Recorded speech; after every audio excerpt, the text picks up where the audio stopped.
우리는 지금 문제 해결과 프로그래밍 파트를 보고 있죠.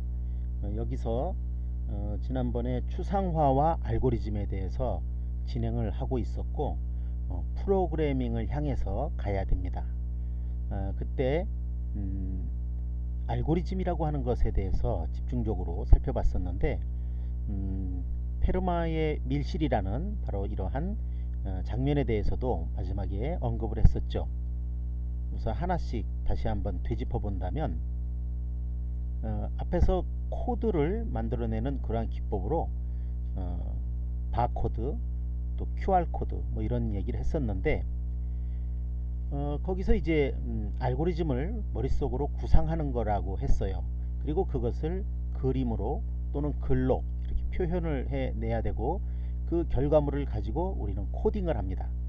랭귀지를 쓰는 거죠. 컴퓨터 프로그래밍 랭귀지에는 여러 종류가 있습니다만, C 언어라든지 자바, 파이썬, 그리고 과거로부터 오랫동안 영향을 끼쳐왔던 베이직이라든지 많은 언어가 있습니다. 그 중에서도 여러분들은 파이썬 계열로 실습을 해야 될 것이고요. 지금 이 문제에서 수열 속에 규칙을 찾자, 이렇게 주제가 정해졌죠. 일곱 번째 개미 수열은 얼마가 되겠는가 하는 거예요. 여러분들 어떻게 규칙을 좀 발견했나요? 여기서도 추상화를 먼저 해야 되고, 그런 다음에 머릿속으로 구상을 합니다. 구상한 것을 내려놔야 되는데, 그렇게 하게 되면 남들에게 설명할 수도 있고 본인도 쉽게 파악할 수 있도록 그런 어떤 그림이나 글로 이것을 옮겨야 됩니다. 우선은 여기 수열 속의 규칙 찾기라고 하는 주제를 가지고 따라가 보면, 이게 어떤 규칙이 있는지를 먼저 분석을 해야 돼요. 분석을 하려면 자세하게 어떤 특징이나 패턴이 있는지 이런 것들을 살펴봅니다. 먼저 1, 11, 12, 1121, 122, 112 이렇게 계속 가고 있는데, 이걸 일곱 번째 거를 구하라는 거예요. 그러면 한참을 이런 방법 저런 방법 생각을 하다가 이 특정한 어떤 패턴을 발견하게 되고, 그것을 시도하게 되는 거죠. 맞는지, 그 규칙대로 진행되고 있는지. 그래서 그 규칙을 컴퓨터에게 알려주게 되면 컴퓨터는 어떠한 경우라 하더라도 자동으로 이 값을 도출할 수 있겠죠. 여기서 사람은 일곱 번째 수열을 계산할 수 있다고 칩시다. 여러분들도 답을 이미 알고 있는 사람도 있겠죠. 그런데 만약에 문제가 주어지기를 700번째 걸 알아내시오 이러면 700번까지 거 앉아서 뭐 점심 먹을 때까지 계속해서 작업을 한다고 합시다. 700번째 거 알아낼 수도 있겠죠. 그러나 700만 번째 걸 알아내시오 그러면, 그런 평생 걸려서 해도 할까요 못할까요? 바로 이제 그런 문제를 컴퓨터를 이용해서 계산하게 되면 단 몇 분 만에 답을 구할 수 있다는 거예요. 슈퍼컴퓨터나 양자 컴퓨터를 활용하게 되면 단 몇 초 만에 그런 값을 구해낼 수 있습니다. 바로 이런 것이 컴퓨터의 위력이죠. 그러니까 뭐 100명, 1000명 가지고 컴퓨터를 물론 합니다. 100명, 1000명만 하더라도 컴퓨터를 활용하는 것이 더 편리하니까. 왜냐하면 지금은 그만큼의 소프트웨어가 다 제공되고 있기 때문이에요. 그러나 그런 걸 위해서 컴퓨터가 만들어진 것은 아닙니다. 수백만, 수천만, 수억 이런 그 반복 횟수를 진행하면서 대량의 정보를 처리하기 위해서 만들어진 거죠. 자, 우선은 일곱 번째 걸 구하면 그 규칙을 적용했을 때 700만 번째 것도 단숨에 구할 수 있다는 겁니다. 규칙을 정해주기 때문인 거죠. 그래서 이것은 어떻게 하는 거냐면, 맨 처음에 이제 1부터 출발하는 거예요. 그 다음에는 이걸 이제 해석을 해 가는 겁니다. 1이 하나 있다, 1이 하나 있다 이거죠. 그 다음에는 이것은 맨 처음에는 1이 하나 있는 거 맞죠? 1이 하나 있다. 이것은 뭐예요? 1이 두 개 있다가 되죠. 그러면 이것을 또 풀이하면 1이 하나 있고 2도 하나 있다. 이것은 1이 두 개가 있고 2가 하나가 있다는 것이 되겠죠. 1이 2개 있고 2가 하나 있고 1이 하나 있고 이렇게 되는 거예요. 1이 하나 있고 이렇게. 그러면 이것을 또 풀이해 보면 1이 하나 있고 2는 2개 있죠. 그리고 1이 3개가 있어요. 이것을 풀이해 보면 1이 2개가 있고 2가 2개가 있죠. 2가 2개가 있으니까 여기까지 온 거야. 왜냐면 요 앞에 있는 2는 1이 2개 있다에 해당되니까 요건 2가 2개 있고 1이 하나 있고 3이 하나 있다 이런 뜻입니다. 그래서 하나 둘 셋 넷 다섯 여섯 일곱 번째 값을 구할 수 있는 거예요. 이렇게 패턴을 찾아내는 것을 알고리즘이라고 합니다. 자, 그렇다면 이것을 컴퓨터에게 700만 번째 거를 계산하시오 이렇게 명령을 줘야 될 거 아닙니까? 그럼 그것을 작동할 수 있는 그런 프로그램을 작성해야 되겠죠. 그럼 프로그램은 어떻게 하느냐? 맨 처음에는 1이 주어지는 거니까 무조건 이건 정의에 의해서 1이 주어지고, 그리고 카운트를 해야죠. 1이 몇 개 있는지. 일자를 헤아려 보는데 하나가 있어요. 그러면 하나라고 쓰는 거고, 그 다음에는 다시 반복해서 앞에서부터 1이 몇 개 있는지를 알아봐야 되겠죠. 1이 몇 개 있는가? 그랬더니 2개가 있어요. 그러므로 1이 2개가 있다는 걸 표시를 하는 거예요. 그게 이제 결과물이 되는 거죠. 그럼 그 결과물을 놓고 다시 반복해서 패턴을 따라갑니다. 1이 몇 개 있는가? 똑같은 게 앞에 글자와 뒤에 글자가 똑같은가 이거죠. 앞에 글자와 뒤에 글자가 똑같은가? 똑같지 않다. 그러면 하나 있다가 되는 겁니다. 2자도 뒤에 또 있는가? 이제 끝이야. 없어요. 그러면 2도 하나 있다가 되는 거죠. 그렇다면 일자가 하나 나타났고 그 다음에 것도 똑같아요. 일자가 또 나타났어요. 그러면 카운트가 1, 카운트 2 이렇게 가고 있다가 그 뒤에 걸 읽으니까 2자가 나왔죠. 그거는 1과 다르게 생겼잖아. 그러니까 멈추고 일자가 2개 있다라고 하고, 그리고 이제 2라고 하는 새로운 게 생겼으니까 그 뒤에 글자를 읽어봅니다. 요거죠. 요걸 읽어보면 다르게 생겼죠. 다르게 생겼으니까 카운트는 멈춰야 돼요. 그래서 2가 하나 있다. 그리고 이제 요건 1이니까 요 1이 몇 개 있는가 봤더니 뒤에 더 이상 없어요. 그러므로 하나 있는 거죠. 이렇게 계속해서 패턴을 찾아가게 만듭니다. 그런 방법을 쓰게 되면 여러분들 지금 시계에 보면 로마자로 되어 있는 시계도 있잖아요. 1, 2, 3, 4는 5보다 하나가 적다. 그 다음에 5가 나타나고 V자가 5죠. 5가 나타나고 그 다음엔 5보다 하나 많다. 2개 많다. 3개 많다. 그럼 8까지 갔어요. 9는 10보다 하나 적다.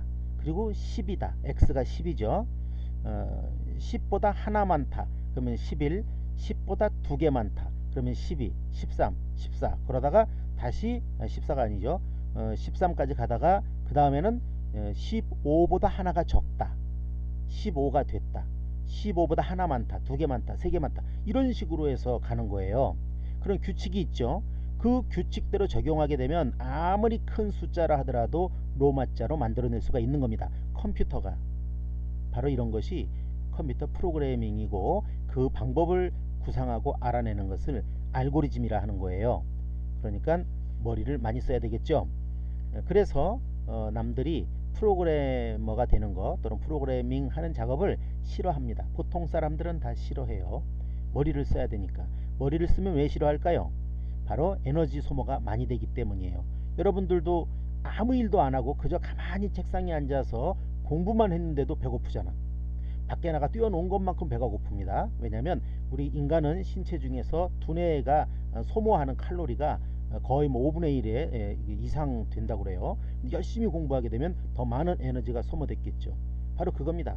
머리를 쓰면 에너지가 소모되기 때문에 사람들은 에너지 소모를 본능적으로 싫어하기 때문에 머리 쓰는 걸 별로 안 좋아해요. 보통 때는. 그러나 우리는 이것을 통해서 어떤 경쟁력도 갖추고 그래서 이길 수 있고 돈도 더 많이 벌 수 있고 그리고 또 새로운 어떤 성취감을 맛볼 수도 있고 그런 거죠. 여러 가지 이점이 많기 때문에 머리가 아프고 머리를 쓰느라고 에너지가 소모됐더라도 남들을 이기는 맛에 프로그래밍을 하게 됩니다. 여기 이것은 코드를 해석해서 알아내자는 암호화 같은 그런 문장인데요. 이 페르마의 밀실이라는 영화에서 나왔던 그런 기법인데, 여기 보면 이렇게 코드가 0 아니면 1로만 쭉 주어져 있어요. 이것을 가지고 이게 무슨 의미냐 알아내시오, 이런 겁니다. 그런데 이것은 0이나 1로 구성되어 있기 때문에 이걸 가지고서 무슨 패턴을 찾아서 무슨 글씨인지 이런 걸 물론 시도해야죠. 이게 무슨 글씨는 아닐까. 근데 아무리 봐도 둘, 넷, 여섯, 여덟, 10개로 돼 있단 말이야. 그렇다면 10바이트짜리 문자 코드는 없으니까 이걸 합쳐가지고 8개씩 끊어서 무슨 글자가 나오진 않을까. 그래서 8개씩 묶어서 8개씩 이렇게 묶어서 무슨 글자일까 봤더니 아무런 글자의 아스키 코드도 아니고 이게 무슨 그 FSD 코드도 아니에요. 그럼 이거를 어떻게 해석을 할까 하다가 이리저리 배치를 해 보는 겁니다. 그렇게 하다가 결론적으로 이게 모두 이 글자의 수가 169개라는 거죠. 지금 169개, 이게 헤아려 보면 169개입니다. 169개인데 이걸 정사각형으로 만들게 되면 169를 이 제곱에 의해서 169가 나오는 숫자, 이걸 알아보니까 13이에요. 그래서 13개씩 배치하기를 13줄 놓게 되면 이런 모양새가 되는 거죠. 이렇게 13개씩 13줄 동안 이 코드를 다시 재배치합니다. 그래 놓고 칸을 만들어서 그 칸에다가 까맣게 네모칸을 채워요. 이건 0이라는 표시이고 이것은 1이라는 표시입니다. 하얗게 된 것은. 그랬더니 이렇게 해골 모양이 만들어지죠. 이런 식으로 어떤 우리가 0이나 1로 구성되어 있는 이런 기호 코드로 되어 있을 땐 도저히 무슨 말인지 못 알아듣겠지만은 그 속에서도 어떤 일정한 규칙과 패턴을 찾아내게 되면 거기도 숨겨진 뜻이 있다는 것을 알게 되는 겁니다. 물론 암호 해독에서도 컴퓨터가 모든 경우의 수를 다 돌려가면서 이런 것들을 발견해내고 있죠. 요번에는 그래서 이런 알고리즘 단계를 넘어서서 이제 문제의 구조화라고 하는 것을 보게 됩니다. 문제의 구조화. 이 말이 문제를 분석해서 어떤 그 구조체를 만들어내야 돼요. 형식을 갖춘 그런 뜻입니다. 어떤 형식이 있어야 그걸 컴퓨터에게 알려주고 또 다른 조건이 들어왔을 때도 그 형식대로 진행을 하면 어떤 예측 가능한 값을 도출할 거 아니겠어요. 그러니까 문제가 발생하면 문제를 분석해서 구조화할 필요가 있어요. 그런 것을 모델링이라고 합니다. 그리고 표로 나타낼 수도 있겠죠. 표에다 넣어보면 더 빨리 이해를 할 수도 있겠고요. 또는 트리에다 담을 수도 있어요. 트리 구조. 트리 구조는 나무처럼 생긴 그런 구조를 말합니다. 그 다음에 그래프 구조라는 것도 있어요. 그래프 구조는 그냥 그 각각의 점들을 연결한, 선으로 연결한 그런 모양새, 이런 것들을 그래프라고 해요. 망형 구조라고도 볼 수 있고 네트워크 구조, 이런 것들도 그래프 구조에 해당이 됩니다. 여기서는 이제 어떤 것을 기대할 수 있냐면 복잡하고 어려운 문제 해결을 하려면 가능한 한 작은 단위로 문제를 분해를 해야 됩니다. 이 분해를 하지 못하면 해결이 안 돼요. 너무 복잡해서. 그래서 복잡한 문제라 하더라도 당황하지 말고 그것을 잘게 썰어서 작은 단위로 만들어냅니다. 분리해냅니다. 그러면 작은 단위는 분석하기가 쉬워요. 그래서 하나하나 분석하다 보면 해결책이 나오겠죠. 바로 이겁니다. 실타래가 얽히설키 실타래가 잔뜩 엉켜 있어. 실타래가 엉켜 있는데 그 실타래를 풀려면 어떻게 해야 됩니까? 바로 끝점을 찾아내야 되겠죠. 끝점을 찾아내서 문제 해결책이에요. 끝점을 찾아내서 한 올 한 올 해체를 하다 보면 전체에 얽히고 설킨 실타래를 풀 수 있는 거예요. 바로 그런 식으로 문제가 복잡하고 어렵다 해도 그것을 풀 수 있는 방법이 있다 이겁니다. 문제를 해결하기 위해서 분해한 작은 문제들, 단위들, 이런 것들을 표나 그림으로 구조화를 만든다 이거예요. 예를 들면 여러분 교재에는 이렇게 나왔네요. 거기 효율적이지 못한 구조화는 쓰레기통에다가 마구 담아 놓게 되면 나중에 이걸 분리를 해야 되니까 작업을 또 해야죠. 어쨌든 한 사람이 이것을 재활용 가능한 거, 못하는 거, 플라스틱, 병 이게 나눠야 됩니다. 그러나 처음부터 통을 분리할 수 있는 통, 종이, 유리, 플라스틱, 캔 이런 걸 버리는 통을 따로따로 만들어 놓게 되면 버리는 사람이 알아서 분리해서 버리면 그럼 나중에 작업이 필요 없어지겠죠. 분류할 작업이 필요 없어지고 일이 빨리 끝나고 효율적으로 처리될 수 있다는 거예요. 바로 이런 것들이 구조화라는 겁니다. 이것을 표를 이용해서도 구조화를 할 수가 있어요. 표를 이용해서 구조화하는 것이 여러분 이제 교재에는 뭐라고 나와 있는가 하면 예를 들어서 표를 이용한 구조화의 주제로 복잡한 문제를 해결할 수 있는 방법을 찾아보자. 그러려면 쉬운 표를 이용해서 나타내보자 이겁니다. 예제는 좋아하는 간식을 해결해보자 뭐 이런 주제인데요. 먼저 이것을 하기 위해서는 금방 표를 이용하자라고 했는데 그것 또한 그런 표를 이용하자는 생각을 한 것 자체가 이게 모델링이에요. 모델링. 어떤 형식으로 구축할까? 이걸 표로 할까? 그래프로 할까? 트리 구조로 만들까? 이런 것들을 생각을 해야 되겠지. 그래서 어떤 형태로 이렇게 구조화하는 과정 이런 것을 모델링이라 합니다. 그러니까 문제를 해결하기 위해서 구조화하는 과정 이것을 모델링이라 하는 거죠. 그리고 이제 구조화라고 하는 것은 문제를 해결하기 위해서 필요한 내용이나 요소들을 정리하고 배열해서 통일된 조직으로 만드는 과정.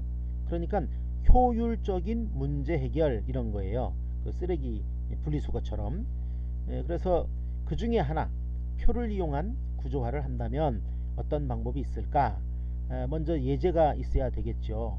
좋아하는 간식을 선택하자 이런 겁니다. 효율적으로 정보를 표현하고 관리할 수 있는 장점이 있다라는 것 때문에 이걸 쓰는 거예요. 좋아하는 간식을 선택하고 문제의 상황을 그냥 이 구어체나 아니면 문장으로 쓰여진 그러한 글을 읽고서는 해결하기가 어려워요. 그러니까 이것을 표에다가 담아놓고 연관성을 분석하고 머릿속으로 정리를 하면 훨씬 빠르게 그리고 정확하게 문제의 해결에 접근할 수 있습니다.